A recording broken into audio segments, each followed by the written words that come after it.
আমি ঠিক আমি ঘুমতে উঠে দেখছি এখন আমাদের মির্জাপাড়ার মোড়ে ইডি এসছে আর ওইগুলি তোর ভাইদের আমিও জানি যেটা কেসটাদের 4 ভাইয়ের এইটা জায়গাটা উনি ধানের পাড়া থেকে 2-10 বস্তা করে ধান কিনে ব্যবসা করে, তাছাড়া অন্য কিছু আমি দেখতে পাইনি। অনেকগুলি এসছে, 20-25 জন এসছে। হ্যাঁ, বাড়িতেও আমরাও দেখে এলুম যে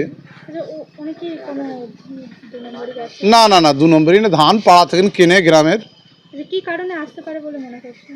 আমার তো সন্দেহ হচ্ছে কি কারণে, আমার জানা নাই ওইটা।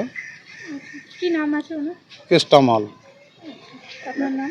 আমার নাম শেখ নজরুল। এই জায়গাটার নাম? দক্ষিণ সন্দেশ মির্জাপাড়া।